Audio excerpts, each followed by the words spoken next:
If you are having struggles with closing those difficult deals, or you're having that, roadblock in your business when it comes to getting on more clients, which of course lead to profits and cash flow, if they're good clients, you want to listen in on our conversation for the next few minutes, the next little while. So we are diving into practical strategies to close those difficult deals, to secure those prospects, secure those clients that, a lot of times will make or break our business in so many ways. I have an amazing guest here today, Vladimir, and I'm going to allow him to elaborate a little bit on his story in a bit, but he comes to us with a wealth of experience and strategies, actionable strategies to help us secure those difficult deals. So if this is where you're at, definitely tune in, get your notebook, get your pen or your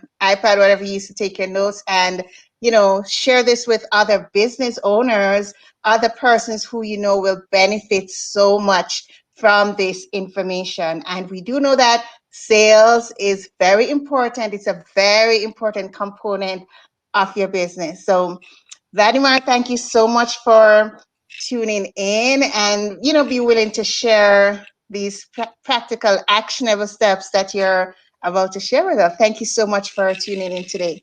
Well, Kirsha, thank you very much for allowing me the opportunity to come on this platform and to share what it is that I know. So I appreciate the opportunity, and thanks for the welcome.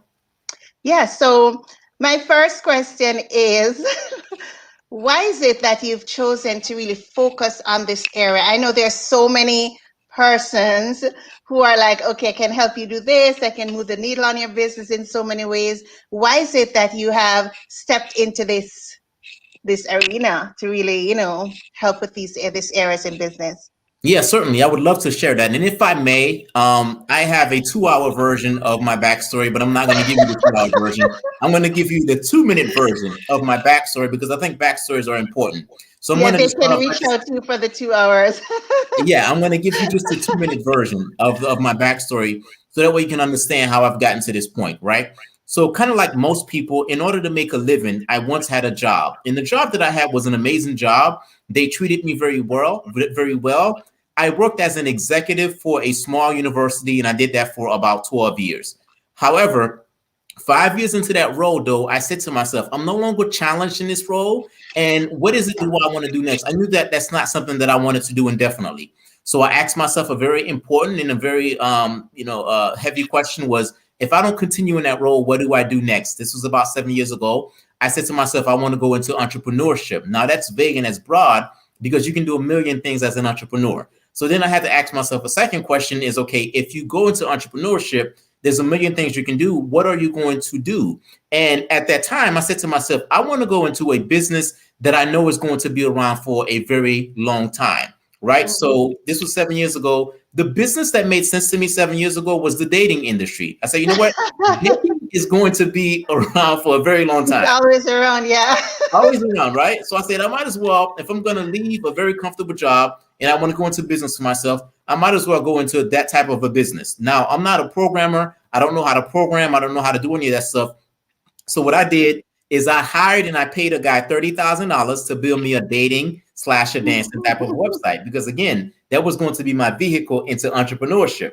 So that's what I did. So now fast forward a year and a half from the time that I paid the guy, I launched the website. But to my surprise, though, I had a hard time getting members and I had a hard time growing it. And keep in mind, I paid $30,000 for this project. So I wasn't going to just say, oh, what, this doesn't work out. Let me just move on and just go do something else, right? So the stakes were high and I had a lot at stake. So I went to work to learn how to do lead generation, how to do marketing, how to do Facebook ads, just so that this project could be somewhat viable. Now, 7 months into that journey, the website started to pick up and things started to grow. But unfortunately, I had to shut the entire site down because of copywriting reasons. You see, my site gave members the ability to upload content such as videos and music videos, etc. And because I don't have the right to any of that content, I had to shut the entire site down to avoid legal ramifications. So I was like, okay, that's kind of a bummer because I just spent all of this money on this project. So then I had to pivot. What I decided to do next is just take what I had learned from a lead generation and a marketing standpoint. And I started hosting workshops in my local area. And I started to do that for a couple of reasons. Reason number one, I wanted to see if the thing that I had learned from a lead generation and a marketing standpoint, can other businesses benefit from it? Reason number two, I wanted to validate my concept and my methodologies. And then reason number three, I say maybe one day I can turn that into a business. So then after hosting close to 60 workshops, helping other individuals with marketing and lead generation, and just feeling comfortable with my craft, I decided to leave my job and I now do this full time. So that's my story. And that's how I've gotten to the point where I'm at today. Amazing. And I always like to hear the stories because there's so much that we learn from our stories, good or bad, the failures, the successes that really, help to pivot others and really keep others going along as well, because, the lessons are always so powerful from the story. So my question though is, there's so many schools of thought, of the leaders who will say, okay, this is the best way to close this deal. This is the best way. There's so many strategies out there. How do you know what strategy will work for you? Or is it depending on your industry, the type of clients? What is your approach when it comes to closing those difficult deals? Or your first step then? Because I know there might be several steps. So yeah, let's take it from the first step. That's a great question. And the thing that I like is I like the idea of something that I call micro commitment. I like to get a small yes from my prospects, because if you can get a small yes from the prospect, then chances of you getting a bigger yes is just that much more effective. So let me tell you why I embrace this concept. And the reason why I embrace this concept, I talked about the notion of having a dating site. And one of the first platforms I tried to use in order to promote and market my dating site was Facebook. This was about 7 years ago. And when I went to Facebook, I said to Facebook, hey, I'm willing to pay you so that way I can market and promote my business, my dating site at the time. And Facebook told me no.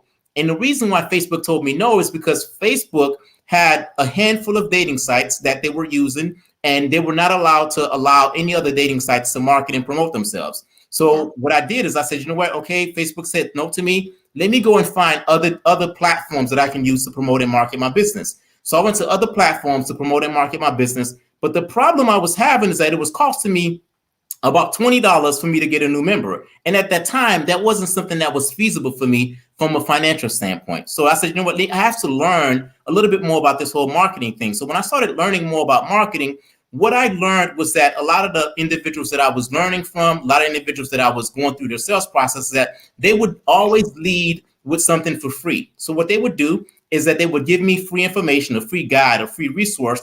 I would consume that free guide, consume that free resource.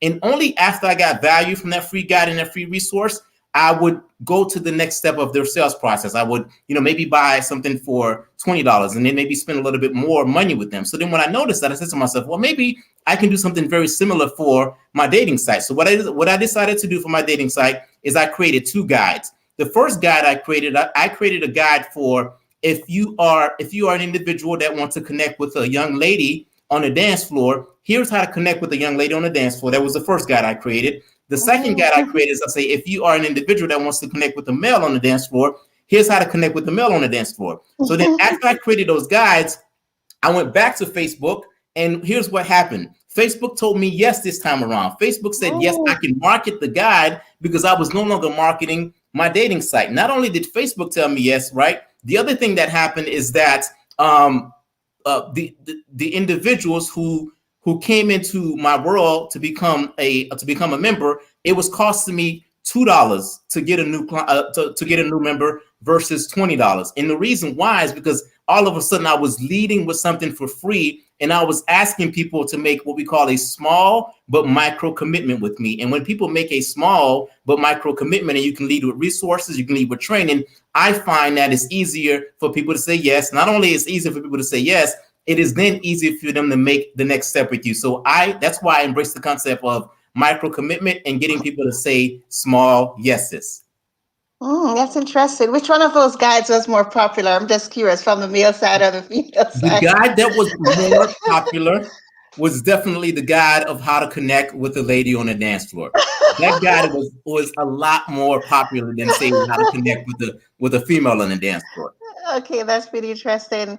So after that first step, what's the next step after that? Or, what's the next step? Should you just, okay, this is it, or is it like another round of assessing the client? What's next after that? So what's next after that is you basically identifying a problem, because people will pay a lot of money if you lead with, hey, I am going into the marketplace because I have a problem that I want to solve. A lot of us, sometimes we lead with our service as opposed with leading with, hey, here's how I can go ahead and solve a problem for an individual.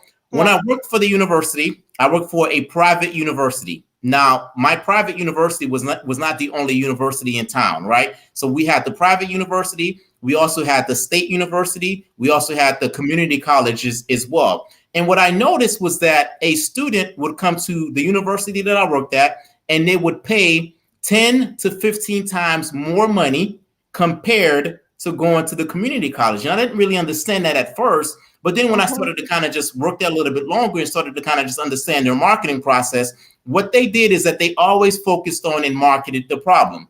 And here's what I mean. An individual who desires to go into the nursing program, they can go to the community college and they can wait about 3 years to get into the program, right? Not only will they wait 3 years to get into the program, it would take them about 3 years to complete the program.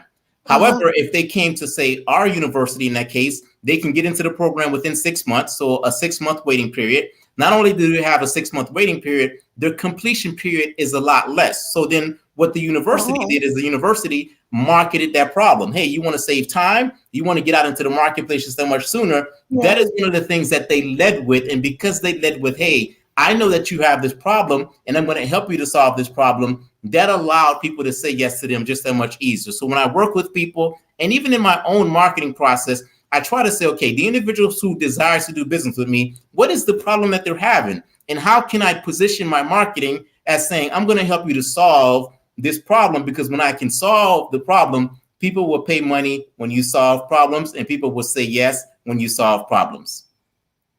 How easy, though, is it to really zone into the problems? Because sometimes there are so many problems. If there are multiple problems, what's the best strategy there?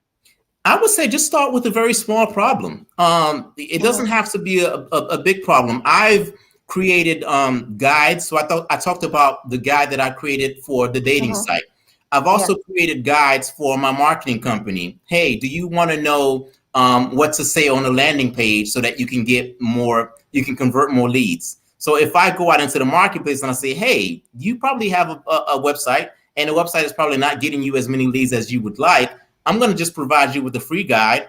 That guide is going to take you less than 10 minutes for you to consume. But after you consume that guide, you're going to be able to convert more leads to your site. So that's me just solving a very small problem. And by me solving a very small problem, people are going to say yes to it. And then we can go ahead and invite them to the next step of the marketing process. Pretty interesting.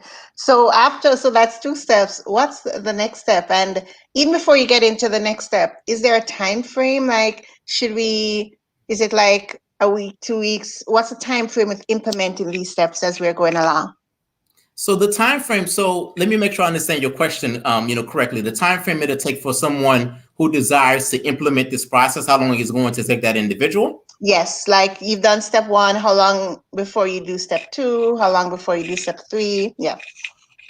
Okay, so when I do step 1, I map out the entire process, because if I think about it, someone who comes and downloads something for free, and that resource just showed them how to get more, how to convert more of their website's visitors, they may want to know how to get more traffic.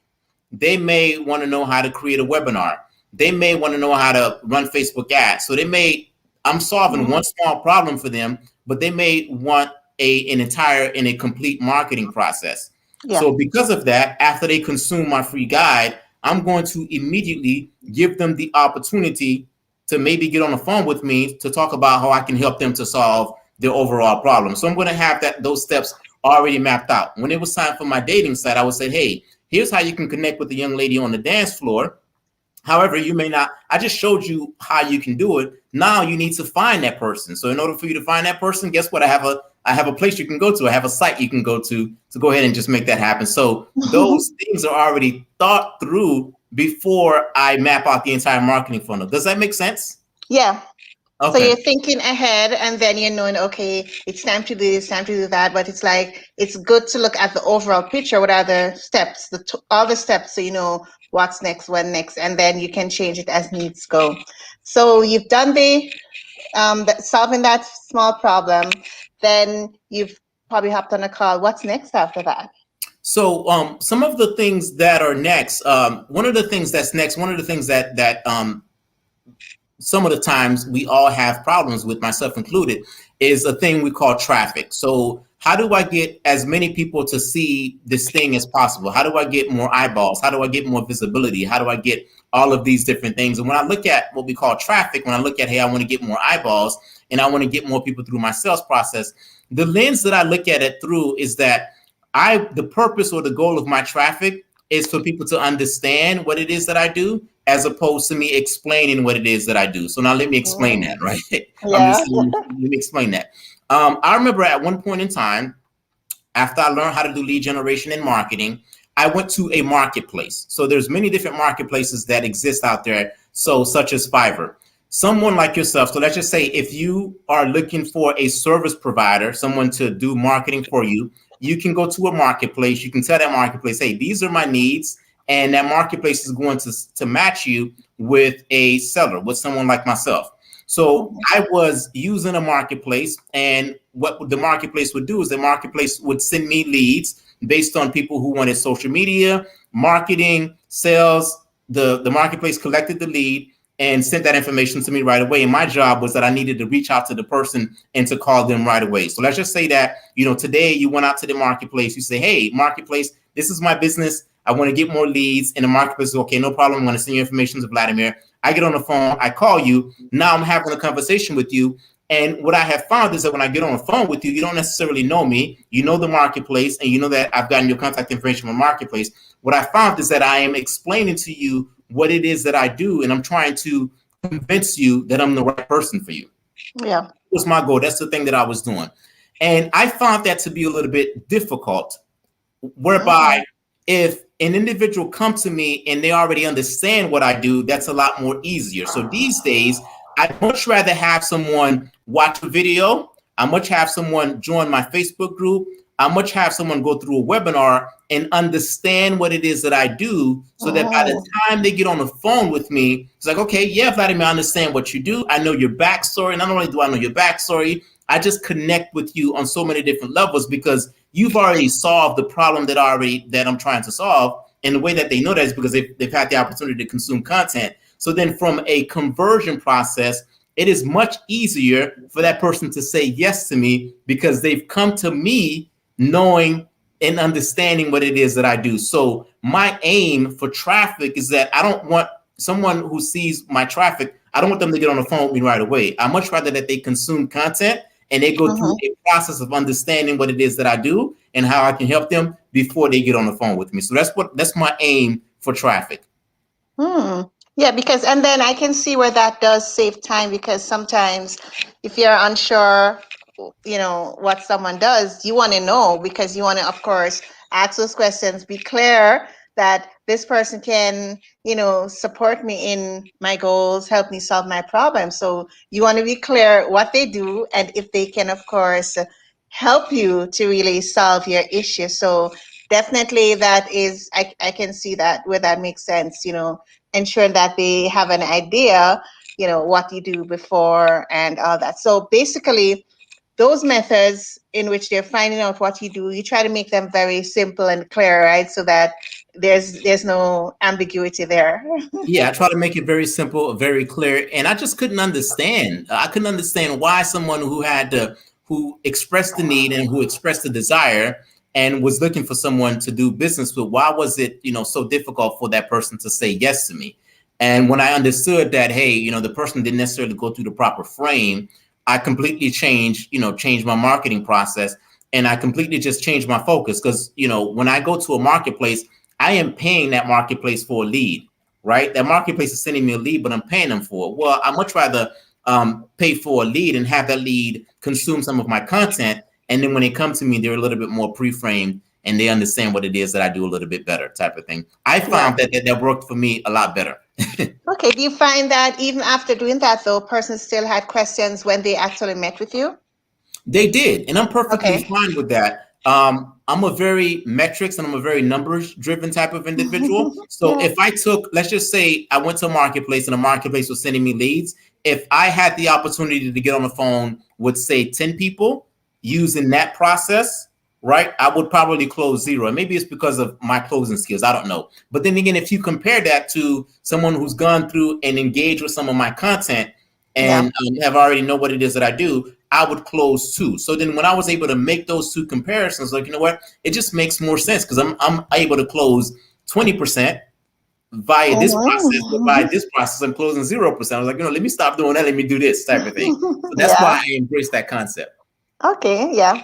Makes sense. Yeah. So after that, what is next? So the final thing is it's just follow up. We may have heard this a lot, but the money is in the follow up. I hear it a lot. Yeah.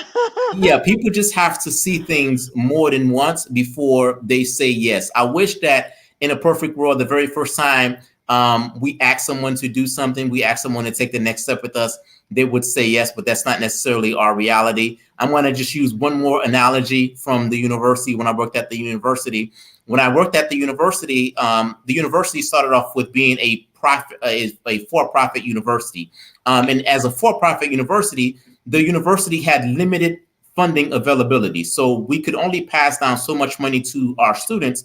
But at some point, the university became what we call not-for-profit. And when they became not-for-profit, they had a lot more funding that was available to them. So from a free funding standpoint, we got a lot more funding that was available to us. We were very happy because now that means that we can pass the funding down to our students. So when we had this additional money, we needed to use the money or we would lose the money. And me, as an individual who was leading one of the departments, I got very excited. I say, hey, we got all of this extra money. We can pass the money down to our students. Our students could now our students can borrow less money in loans. They can save more money. So here I'm very excited.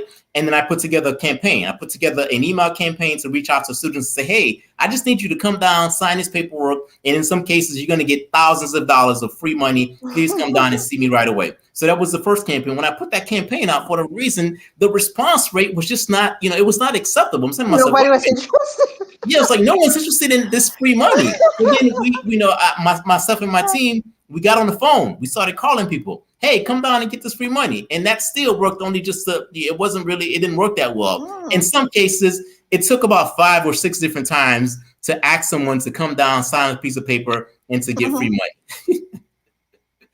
So, if you have to follow up with people to come get free money, then you definitely have to follow up with people for them to say yes to you as it relates to your marketing process. So essentially in my marketing process, I just have what we call contingencies, whereby if I want someone to go to a landing page to provide me with their email address, and the very first time I ask them to do that, they don't necessarily respond, well, I'm going to retarget that individual. I'm going to follow up with them and show up a couple of different times so that way, I can go ahead and just show up a couple of different times and advise and encourage them to take the next step. So the last and final step is just follow up. I love follow up because follow up is key.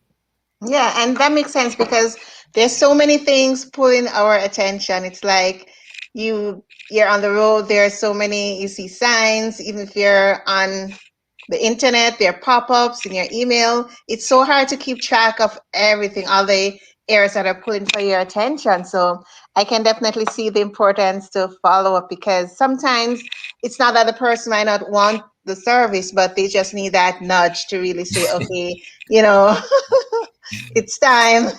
I agree. Make a decision. I agree. I certainly agree with you. Certainly. So have you found these strategies work better with certain types of industries, certain types of business? How have you found these strategies when they're actually executed?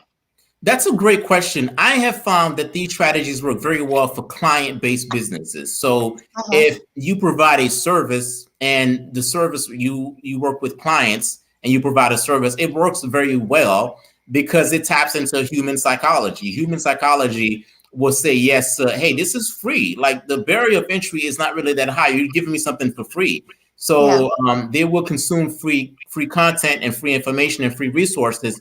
And it tells us a couple of different things. It just tells us those individuals are just that much more interested. So client-based businesses, it works very well for.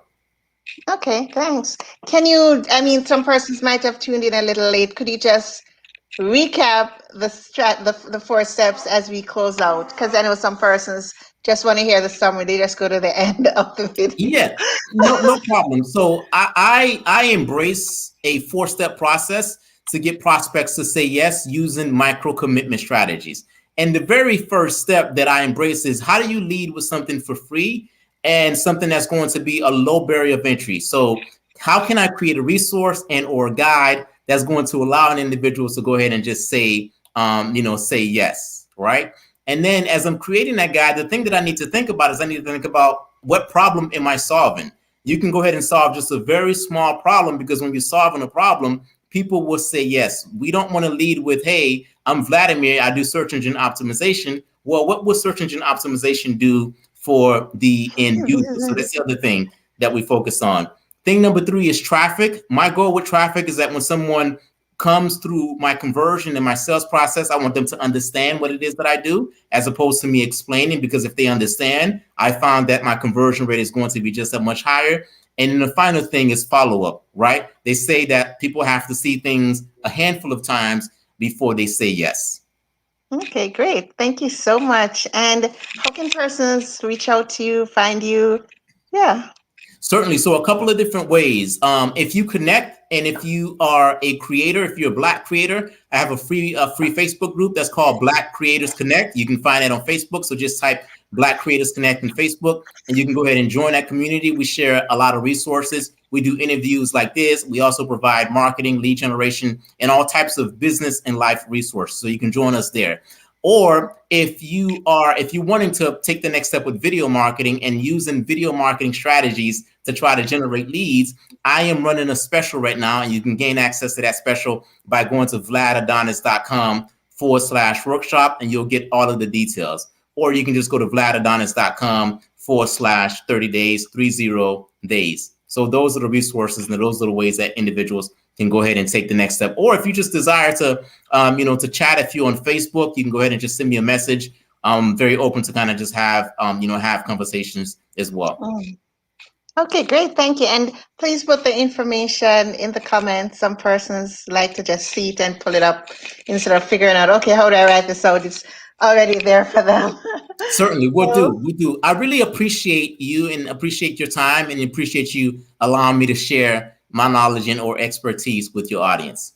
Yeah, and thank you so much for sharing, being willing to share, because everyone is at a different journey in their business, and it's so important to hear, strategies which you might never have thought of that you can go ahead and implement in your business. Thanks for tuning in, Kiwana. So thank you, everyone. We'll be signing off now, and please remember the information for Vladimir will be in the chat if you want to connect. And if it's the first time you're joining me live, I am Kersha Campbell. I didn't say that at the beginning. So I am Kersha Campbell, your cash flow maven, helping you scale your cash flow by implementing those effective financial systems. And we spoke today about strategies that will work to close those difficult deals for you in your business. Please share this with other business owners so they may be able to execute them in their business as well. And again, reach out to Vladimir if you do have any more questions. So we will be signing off now. Bye, guys.